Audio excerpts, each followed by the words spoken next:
भारत और कनाडा के बीच संबंध पिछले कुछ महीनों में काफ़ी ख़राब हुए हैं और इस सब का असर कनाडा में दिख रहा है वहाँ जो भारतीय मूल के लोग हैं उनके साथ।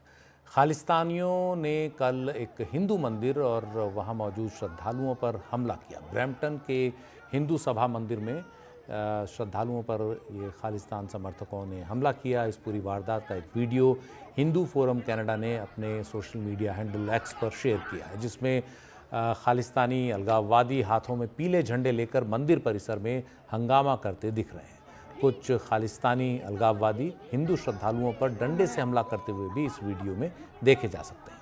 कनाडा सरकार भारत के खिलाफ जिस तरह से लगातार जहर उगल रही है और खालिस्तानी अलगाववादियों को शय दे रही है, उससे उनका मनोबल वहाँ काफ़ी बढ़ गया है।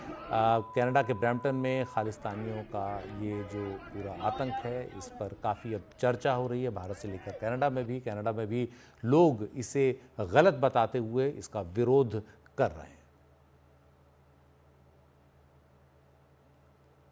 और कनाडा के प्रधानमंत्री जस्टिन ट्रूडो ने सोशल मीडिया एक्स पर इसके बाद एक पोस्ट लिखा और कहा कि हिंदू सभा मंदिर में हुई हिंसा की घटनाएं अस्वीकार्य हैं। हालांकि कनाडा में खालिस्तानी चरमपंथियों को बढ़ावा देने में उनका हाथ माना जाता है, लेकिन उन्होंने इस पूरी घटना की निंदा की है। कहा है कि प्रत्येक कनाडाई को अपने विश्वास का स्वतंत्र और सुरक्षित रूप से पालन करने का अधिकार है।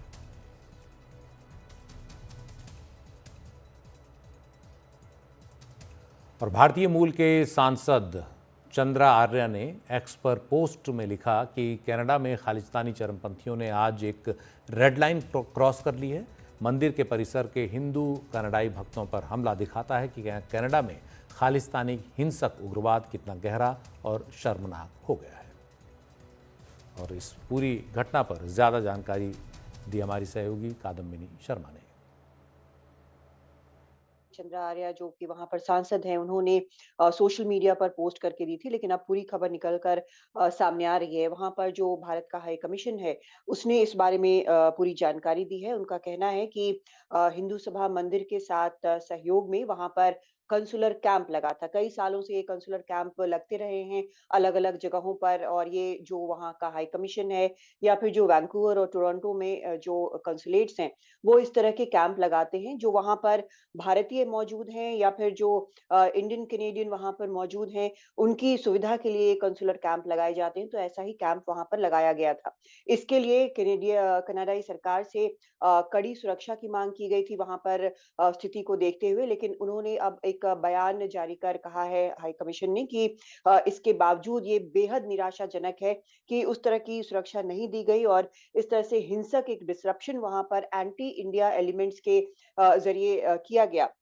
उन्होंने ये भी कहा कि न सिर्फ यहाँ पर इस तरह से डिसरप्ट करने की कोशिश की गई, तब भी वहाँ पर उन्होंने कम से कम 1000 सर्टिफिकेट्स, जो लोकल लाइफ सर्टिफिकेट्स जो बाँटे जाने थे कंसुलर कैंप के ज़रिए, वो उन्होंने बाँटा है। और ऐसी ही इसी तरह से और भी डिसरप्ट करने की कोशिश वैंकूवर और सरे, यहाँ पर भी 2 जगहों पर हुई। 2 और 3 तारीख को कंसुलर कैंप्स जब भारत की तरफ से वहाँ पर लगाया गया, और ये जो है इन सभी को देखते हुए अब यहाँ पर ये कहा गया है इस बयान में कि जो लगातार धमकियाँ दी जा रही हैं वहाँ पर भारतीय डिप्लोमैट्स को और ऑफिशियल्स को, और सुरक्षा को लेकर सवाल है।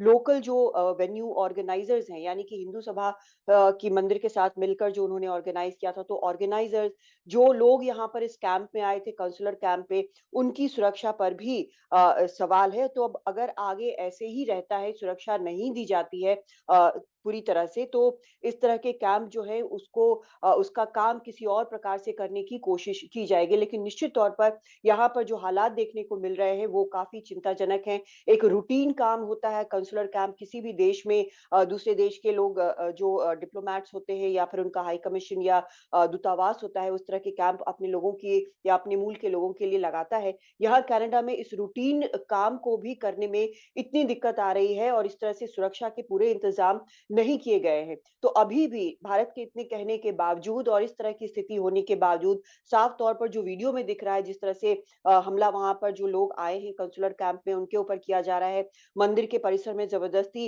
ये एंटी इंडिया एलिमेंट्स जो हैं वो घुस रहे हैं, उसको देखने के बावजूद क्या सुरक्षा की स्थिति है, ये वहाँ पर साफ नज़र आ रहा है। पुलिस वहाँ पर मौजूद है, लेकिन उसके बावजूद इस तरह की चीज़ हो रही है, तो ये अपने आप में बेहद चिंताजनक भी है, सुरक्षा के मद्देनज़र भी और दोनों देशों के रिश्ते तो ऑल टाइम लो पर हैं।